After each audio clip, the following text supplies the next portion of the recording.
We're up and running. All right, so the very first thing that I've got to do is to thank you all. And thank you all for having me here. Thank you all for this opportunity. And especially thank you because what I'm going to share with you is a bit of a personal story, but it's not just my personal story, it's all of our personal stories, I hope. So thank you from the bottom of my heart. I mean it.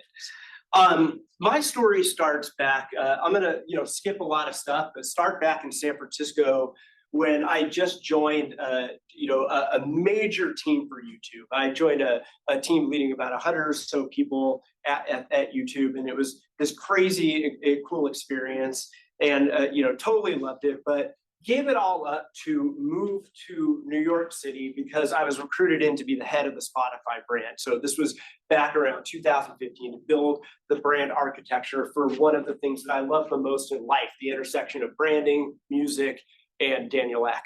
What can I say?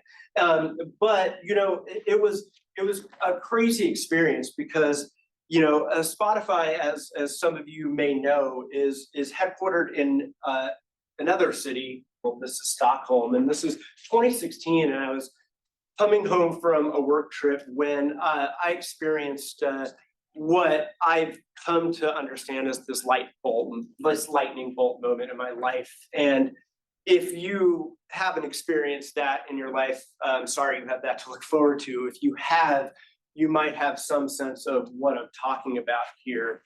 I'm going to spare you a few of the details. But this resulted in my family an open criminal investigation that happened in my family due to a completely unforeseen death of my father. And it was an absolute utter nightmare for me in many, many ways. But I did what a lot of people do when you're faced with that kind of thing in life, which is I just kept on climbing up the ladder because I didn't know what else to do, just pursuing one thing after another. I became the head of marketing for Instagram globally, leading that to a $10 billion business. And I apologize for that if you have kids, I'm sorry.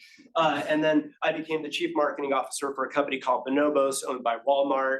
And that was sort of the most impressive time in my life was the biggest trough in my entire life. Of course, the universe has a way. It always does have a way of getting back to you.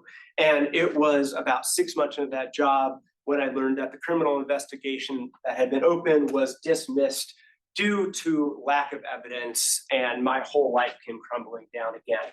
No idea what to do. And that's when I took a step back. This was at the very end of 2018. And I started to think about my life and my journey on really a spectrum. And that spectrum looks a lot like my whole life had been this pursuit of quantity, more stuff. It wasn't enough for me to be the first person in my family to go to college. My mom didn't graduate high school. My dad barely did. I had to go get a PhD in AI of all things. It wasn't enough for me to do that. I had to go from corporate job to corporate job because I thought that's what the world expected of me. I cared about titles. I cared about income. And that all is fine, except it came at the cost of what I think of as better human outcomes or quality. And for me, that means the time that I'm spending on this planet, the connections I'm making with human beings, the communities that I'm part of and that I'm building. And then the biggest thing of all is creating some meaning in my life because it was gravely lacking that because I had no idea who I was or what I was doing. So once I kind of had this realization, I fortunately had a very nice CEO who helped fund me out of this misery that I was in. But once I realized that this was a thoughtless pursuit of nothing but more, I said goodbye to the corporate world. I had a really nice vacation on a beach where I drank a lot of tequila. And I was really fortunate to write the most highest performing article in Entrepreneur magazine's history called People Are Not Data. Because finally I could put a stake in the ground saying, you know what, people are not data, they're human beings. And I had to learn that myself. And I started to build my company, which has been going on for the last 5 years, called the Human Operating System. I'll talk a little bit about that. But of course, the world never stops. I started this in January of 2019. We all might remember this virus that kept us from doing things like this for about 3 years, and plummeted us into loneliness and despair for a while. We baked a lot of bread, at least some of us did. Baked a lot of bread, and then here we are at this time where AI. This is a play for people that don't know, don't remember I Can Hash Cheeseburger from back in the YouTube days. This is Sam Altman asking for $7 trillion for who knows what to actually do it. So here we are steeply in this AI universe where people are asking for just huge sums of money to do whatever. The thing that I've been talking about though is, even though this is being talked about as electricity and the new thing that's going to take over the world, and it very well might be, we don't know. It's not our first rodeo. We went through very similar feelings through the first and second industrial revolutions, and then probably most of in this room remember the early days of the internet and trying to navigate Google for the very first time and being totally bewildered and amazed by what it could do for us. So these things are loud and real. But the statistic that I learned when I was in my Google days that still blows my mind, right, is that we're talking about just so much data that exists out in the world, and 90% of it was created within the last 2 years. This is all in the face of the AI explosion that's going on right now. And the thing that I've seen is that the whole journey that I've had in life, I've witnessed on the corporate side as well, which is, there's these two sides of the coin of quantity, of more, of pursuing ROI and efficiency and productivity. And almost every article you see around AI is about reducing or increasing proficiency, increasing productivity, and all of these things. But is it coming at the cost of what these desired outcomes are in the myopic pursuit of this? And to be clear, although it's always been about this more over better, it's not that things like ROI and efficiency and productivity aren't the lifeblood of business. That's what keeps us afloat. It's just when it's myopically focused on that, what happens to human outcomes? Unfortunately, during my time on the platform side, I got to see a little too hard what happens. Because when I first joined YouTube, it was nothing but dogs on skateboards. It was Charlie Bit My Finger, dogs on skateboards. All of our rooms were named after cute memes. We hadn't, quite destroyed democracy yet. It was great. And Mark Zuckerberg was still talking about making the world a more connected and open place. This was back in, 2010, 2011. But where are we at? We're at a place where if you've got a teenager, that they're on social media almost constantly. I read the other day, there's teens that are spending 18 hours a day on TikTok. I'm not up 18 hours a day. How are they on TikTok for 18 hours a day?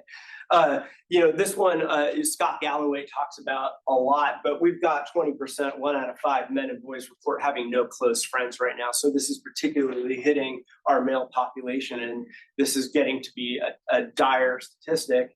And then right here in our nation's capital, we've got 70% of Americans not able to cross the aisle and talk because the conversations are too stressful and frustrating, and maybe that they think that there is a detrimental threat from humanity just for believing one political ideology over another. I'm not saying social media is responsible for all of this, but if we didn't help, I know we didn't help. What's been interesting is one of the most wordily just bloated survey questions ever written is one that I think is kind of amazing. This was asked in 2022 to a litany of AI experts of saying, what probability would you put on the human inability to control future advanced technology and all this causing human extinction, or similarly big things that are going to disempower humankind? Get a number in your head of what you think that percentage is of these people, because it's shocking to know that the folks that are working hardest on this problem, 1 out of 10 of them think that this is an existential threat to humanity, and half of those responses were rated higher than that. So we're in an interesting inflection point, I think. Whether or not you are terrified by that, one thing is so crystal clear, is that every conversation that I see around AI, there's a gold rush glint in people's eyes, and people are foaming at the mouth. Meanwhile, us mortals on the ground are asking, is that thing I just read real or fake?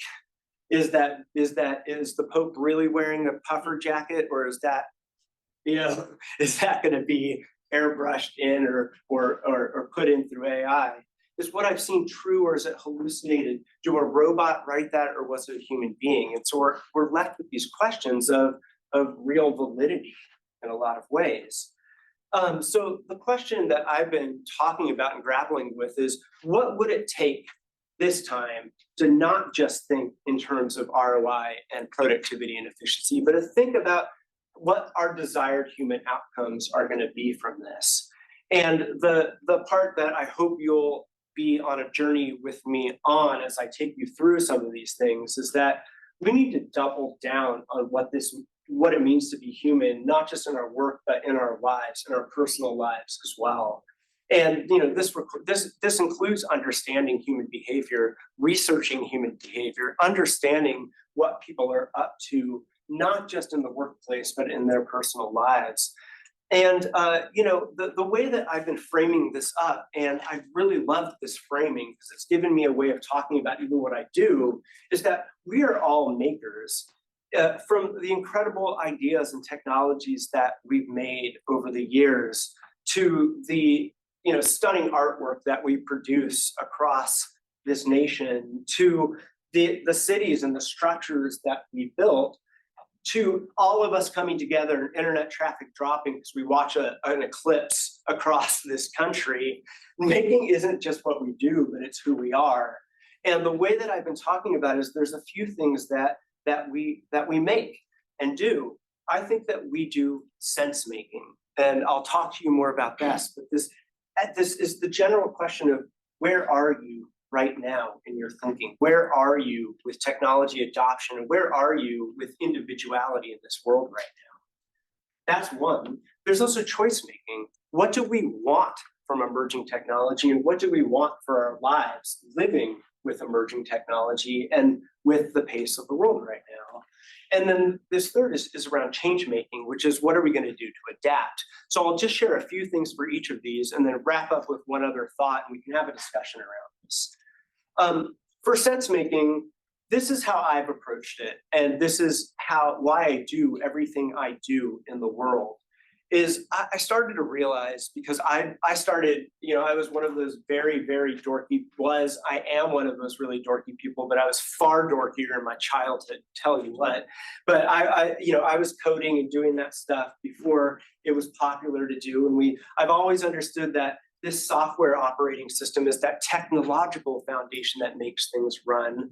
Well, in a similar way, I really believe that we each have, not just on an individual level, but on a team level, on a corporate level, a human operating system that needs to be built and installed. And the way that I think about that is, really, if you just get an image in your head, I think of, an atom as a building block of life. That's what it is. That's what makes all of us human beings. Well, I view each of these things as part of the OS, as part of these trajectories. And one orbital, there's what I call your end goal, what you're striving for as an individual, as a team, as an organization. And then how do you get closer? What is your approach to getting closer to that end goal every day? People in the marketing and branding world might call these things vision and mission, but I think those are useless words right now. I don't think that anybody knows what they're talking about, and they're conflated completely most of the time. On another orbit are not your values, but truly what you believe. What do you stand for? And then how do your behaviors align with how you show up in the world? And I don't just mean this on a business level, but on a personal level. What are you striving for? How are you going about it? What do you believe? How do you show up? And then that final plane is really about communication. What is that idea that you want to get across? That's what some people would call positioning. And then what is the communication that you're going to do around the logic of messaging for every person that you need to talk to, every organization you need to talk to, every client you need to talk to? That messaging is slightly different, but it's related to that idea. Of course, there's no other way to talk about purpose in a human operating system than the heart. That's the thing that pumps blood and energy to the rest of the system, why we exist. deep question. I find it much easier to answer that when you figure out what your end goal is and how you're going to approach getting there, what you believe, how you behave, and then how you communicate. And then, of course, the electrons are the actions that we put out in the world. So this is what I've been trying to do in my own life for the last 5 years, is build my operating system, install that operating system, and show up in a completely different way than I used to show up, because I feel the freedom to do that now, for better or for worse. So that's how I thought about sense making. For choice making, I started to talk to a lot of people who are experts in thinking through how we navigate change. And one is my friend, I guess I back up a little bit. I've had a lot of conversations with a lot of people in the industry about how do we grapple with making choices when it comes to AI in general?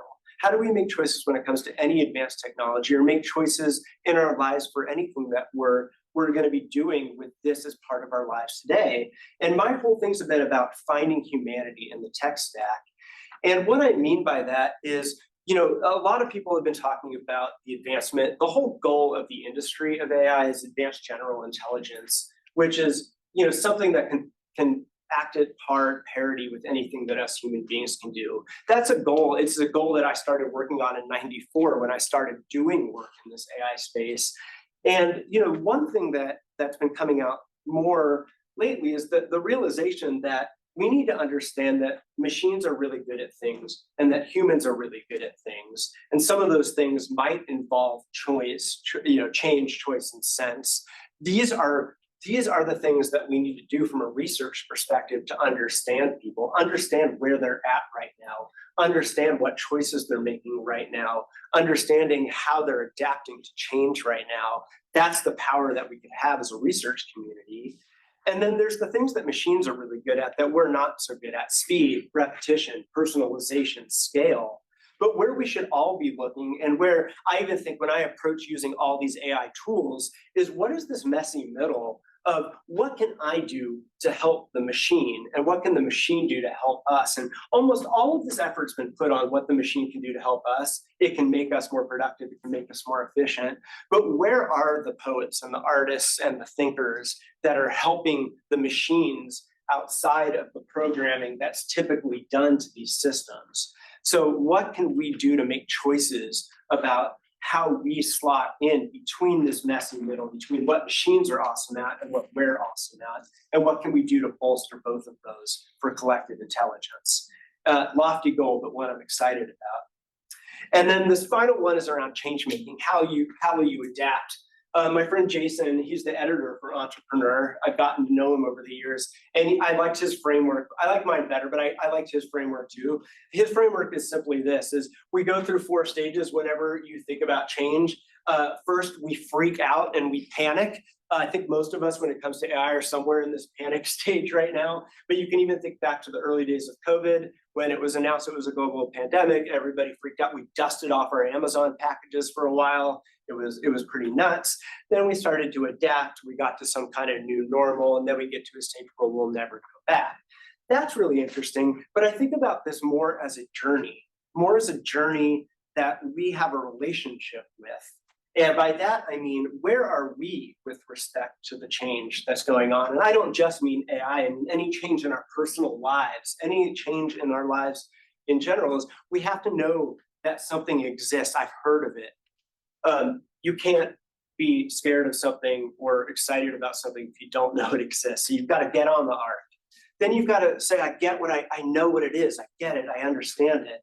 You get to a point where you care about it. You get to a point where maybe it becomes a part of your identity. You get to a point where maybe even you love it. I would advocate for it.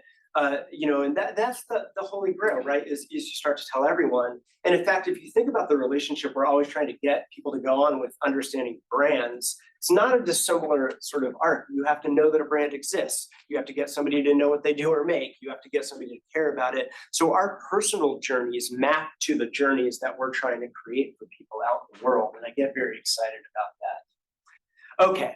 So I'm almost ready to wrap up. I've blown through sense making, choice making, change making. But one thing is required, and I think this thing is to some extent needed more than ever right now because it feels in short supply. And that thing is leadership. And by leadership, I want to point this back to saying everybody that's involved, everybody that's in this physical room, everybody that's in a virtual room, this is a group of true leaders. And by that, I mean we have agency to lead the lives that we want to have, the professional and personal lives that we want to have. What does it take to do that? We're not all going to be Martin Luther King, but we have some vision for how we want our ideal world to look like. Hopefully we do. And if we don't, we can work on it in some way. That's great, but unless you've got the passion to back up that vision, a passionless vision is not very inspiring to anyone. So you've got to have passion behind it. Those things are great, but of course we have to do great at the art of persuasion to get people to go along with us on that journey. Those things are fine, but the one thing that I want to double down on is the one thing that I see a tremendous lack of these days. And the way that I think about this is humility. Humility. What does it mean to have humility? I've worked with this group for a while, the Conscious Leadership Group, and I've talked to them a lot about appropriating some of the work they've done in service of humility. And the way that you could think about it is for every personal or professional interaction in our lives, there's this line across the page, right? There's a line across a page. We're either above or below this line at any given time. Mostly we don't know because we're not paying enough attention. But when we're below this line, and tell me how this works out in your personal relationships, you're committed to being right, you're closed, and you're defensive. It doesn't work very well at work. It works even worse at home. It works really bad at school. It works bad in a lot of environments. We're seeing a lot of people committed to being right, and a lot of people that are closed and defensive. When you're above the line, you're not committed to being right. You're committed to learning. You're not closed, you're open. You're not defensive, you're curious. And this is where I think that we need to push the universe, push the world right now, to at least know the difference between being above or below this line at any given time, because we're not going to know. So this is what I think it takes to go from just having more stuff to what I think of as truly better human outcomes. So to go from more to better. I really want to express my gratitude again, because that's a wit-stop store of things I've been thinking about for 5-6 years. Thank you so much. I think it was very hard for me before, having something that jolted me out of the path that I was on to ever express any amount of vulnerability, any amount of showing that there's more than just the donning of the cloak of corporate performance or academic performance or whatever it is that drives us forward, because I didn't feel comfortable. I never had a model for what that looked like to show who you are. So I never knew who I was. So I just let people label me. And so I was the guy who got the PhD. I was the guy who worked at Google. I was the guy, and it's like, these were not labels I put on myself, but labels that other people gave me. Despite the fact that we all want to belong, we all have these identities. And it's really a quest in life to figure out what that identity is and how we both belong and then break free of having to belong, so that we're not just, being prey to social norms and allegiance norms and all of these other things that lead us in this direction. So in a very tangible way, it has allowed me to, for better or for worse, I say, I can't show up without vulnerability now. And that has been a major change, because you wouldn't know it from meeting me now.